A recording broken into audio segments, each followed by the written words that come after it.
তো আজকে পড়ালাম management of burn patient. Burn পেশেন্টকে কিভাবে আমরা ম্যানেজমেন্ট করব।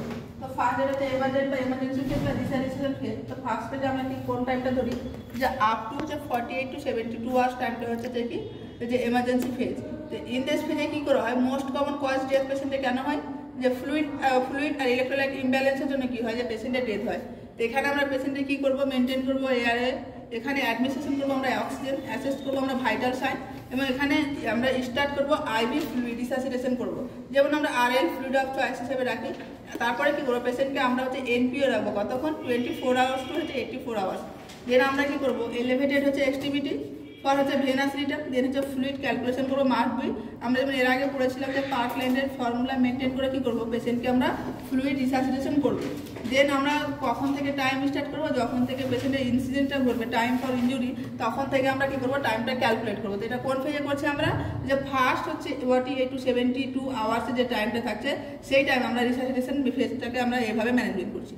দেন সেকেন্ড ফেজ আছে অ্যাকিউট ম্যানেজমেন্ট। অ্যাকিউট ম্যানেজমেন্ট কখন থেকে স্টার্ট হচ্ছে, যে স্টার্ট হচ্ছে আফটার 48 to 72 আওয়ার্স পর। এখানে কি হয়, পেশেন্টের সব থেকে বেশি ইনফেকশন হওয়ার সম্ভাবনা থাকে। এই জন্য আমরা পেশেন্টকে সব থেকে কী করবো, আমরা প্রোটেকশন করবো, আইসোলেশন রাখবো পেশেন্টকে। এখানে আমরা যেটা করবো, উন্ড কেয়ার দেবো, যে ঘাটা আমরা কী করবো, আমরা ড্রেসিং করবো, ইনফেকশন কন্ট্রোল করবো, করার হচ্ছে যে আমরা কী করবো, ইনিশিয়েটিভ করবো। এখানে আমরা পেশেন্টের ক্ষেত্রে যে উন্ড হিলিংয়ের জন্য আমাদের নিউট্রিশনের ম্যানেজমেন্টের প্রয়োজন পড়বে, তাহলে এখানে আমরা কী করবো, যে নিউট্রিশনাল ম্যানেজমেন্ট করবো। পেশেন্টের কী হয়, যে স্কার আসে এই সময় এটা, তাহলে আমরা কী করবো, স্কারাটমি করবো, যে স্কারটা আসবে সেটা কী করা হয়, রিমুভ করা হয় ড্রেসিংয়ের সময়। বা ড্রেসিং স্টার্ট করতে হবে, এখানে কী দিয়ে ড্রেসিং করবে, সালফার ডায়াজাইন দিয়ে কী করা হবে, যেখানে ড্রেসিং করা হবে। দেন মোস্ট কমনলি ইউজ হচ্ছে ব্রড স্পেকট্রাম, এটা একটা অ্যান্টিবায়োটিক।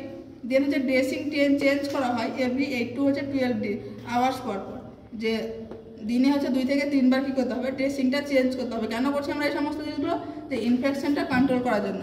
দেন ড্রেসিং হচ্ছে ইন চিলড্রেনের ক্ষেত্রে আমরা কী করে কোন অয়েন্টমেন্টটা ইউজ করবো, যে সোফেরামাইসিন বা ফেসিয়াল বার্ন হয়, তাহলে পেশেন্টের ক্ষেত্রে আমরা কী করবো, নিওস্পোরিন হচ্ছে যে কি আমরা অয়েন্টমেন্টটা ইউজ করবো।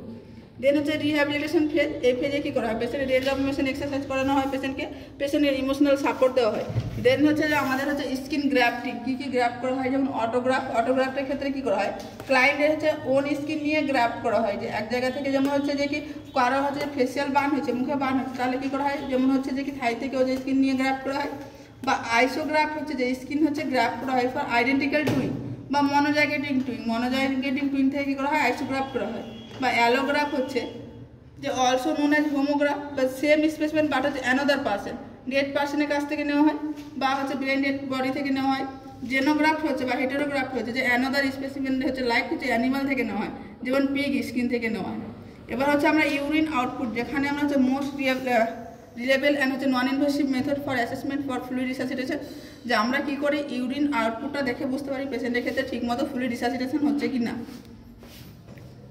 এবার হচ্ছে সেন্সোরিয়ামটা হচ্ছে যে most accurate guide for detection of the fluid resuscitation.